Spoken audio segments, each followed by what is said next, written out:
Welcome to the video for Lecture 28, Section 1. This video covers controller tuning for a boiler that is using feedback plus cascade control. The main reason for using a boiler example is to provide a physical case or framework for what we are doing. You should focus on the idea of using feedback plus cascade control. One thing to remember about a boiler is that they're a very slow process. Commonly takes a fairly long time for the water temperature in a large boiler to change in response to a change in the fuel input. Boilers have lots of thermal mass. For this boiler example, we are using a biofuel to heat cold water. The amount of heat input is controlled by controlling the fuel flow rate. The boiler has many elements we had in the water heating case that we've used throughout the course. For example, the cold water flow rate through the boiler and the cold water temperature can change. As before, we will measure the heated water temperature leaving the boiler and use that to adjust the fuel flow rate. This is our feedback control loop. It is our primary loop. The temperature sensor that measures the heated water temperature is used to control the fuel flow rate. The actuator is a continuously adjustable flow valve in the fuel line. There's one problem though with our fuel line. Upstream, there are pressure fluctuations that make the flow rate through the flow valve variable. So we're going to add cascade control to measure the fuel line pressure and use that to adjust the flow rate. This slide shows a sketch of our boiler with a second sensor that we will use to add cascade control. The new second sensor is a pressure sensor that measures the upstream pressure fluctuations that cause the fuel flow rate to fluctuate. As the fuel flow rate fluctuates, the amount of heat added to the water fluctuates and the water temperature fluctuates around the desired set point temperature.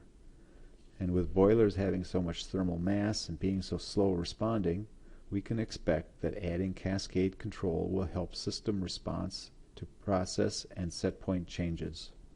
Here is a block diagram for the biofuel boiler.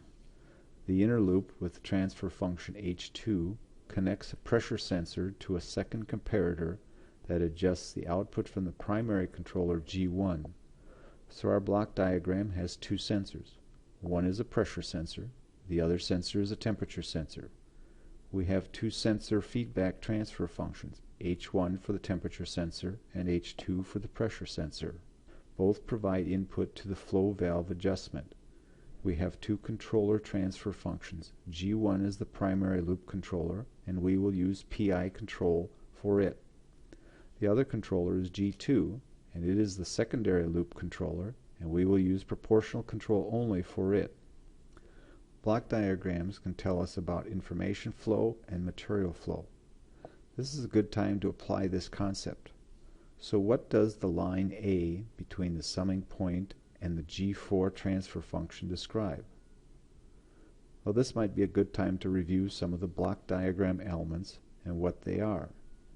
G3 is the actuator, which in this case is a flow valve that is used by the controllers to adjust the biofuel flow rate. G4 describes the boiler, and the controlled input to the boiler is the fuel. So A describes the fuel flow from the actuator to the boiler. The first thing we need to do to analyze the process and find the time-dependent temperature response to step changes in process inputs is to simplify and reduce the block diagram and collapse the inner cascade control loop. We did this before in section 19 of the course packet. We start by writing the servo and regulator expressions for the output A for the inputs P and F within the encircled section of the block diagram. For the input P, the transfer function is G2 times G3 over 1 plus G2 times G3 times H2. For the input F, the transfer function is 1 over 1 plus G2 times G3 times H2. Combining the two produces the expression shown. To simplify things more, we define two transfer functions, G5 and G6, which we will use in a simplified block diagram. Here is the equation for A after collapsing the inner cascade control loop using the newly defined transfer functions G5 and G6. Also shown is the simplified block diagram with new transfer functions G5 and G6. With the new transfer functions, we have incorporated the inner cascade loop into the expression and into the block diagram. Now we can write the overall transfer function of the regulator and servo problems in terms of the different transfer functions G1, G2, G3, G4, G5, and G6. Now we need to define all of the transfer functions based on the information given.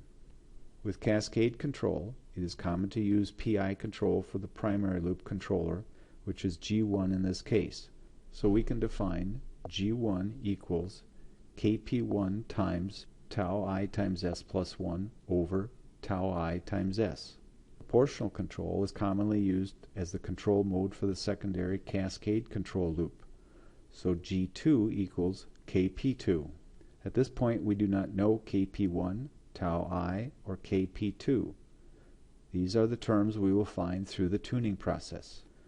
We will assume that the biofuel flow valve is described by a first-order transfer function with a gain of 0.5 and a time constant tau equals 1. We also assume that the boiler is defined by a first-order transfer function with a gain of 0.2 and a time constant of tau equal to 2. Here are the expressions for G5 and G6, which were originally defined in terms of G2, G3, and H2. After we substitute the given terms and simplify them, we get that G5 equals K5 over tau 5 times s plus 1. Similarly, G6 becomes tau 3 times s plus 1 over tau 3 times s plus 1 plus K3 times Kp2. Kp2 is the proportional gain in the inner cascade loop and the value that we need to find through the tuning process. This is a good time to see how Kp2 and the cascade control impacts the overall boiler response. When we make Kp2 larger, tau 5 gets smaller, which means that the system responds faster because tau is a time constant, and if the time constant of an element is smaller, the system response is faster. And if Kp2 becomes larger, then G6 becomes smaller because the denominator gets larger. When G6 becomes smaller, it means that the flow rate fluctuations are moderated.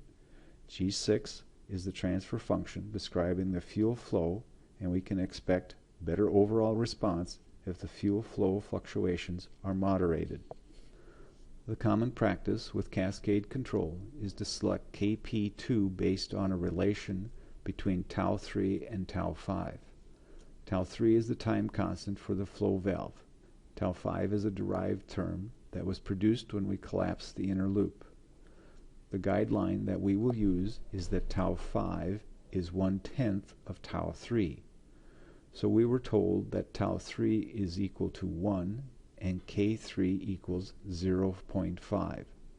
So when we apply the guideline, we know that tau 5 equals 0.1 or 1/10 of tau 3. And we use the definition of tau 5 to find Kp2 after we fill in the values for tau 5 and K3. We find that Kp2 is equal to 18. Now assume that we are given a plot of the boiler output when the controller is disconnected from the system, and we input a small step change in the input of magnitude m equal to 1. With this information, we find K, TD, and T using the Cohen-Kuhn method for tuning the controller. When we are done, we find that Kp1 is approximately equal to 54 and tau 1 is equal to 0.2. More details are given in the course packet. Here are two graphs of the time-dependent boiler response. The left graph has cascade control, and the right graph does not have cascade control. Please note that the vertical axis scales are slightly different, and the time axis scales are different by an order of magnitude. So without cascade control, we have higher overshoot, and we have many more oscillations, and it takes a lot longer for the boiler to settle down. So a simple cascade loop makes the boiler output respond faster to a disturbance with less overshoot. The course packet has a graph with both responses on one graph. This brings me to the end of the Lecture 25 Section 1 video. Write down any questions you have and bring them up in class.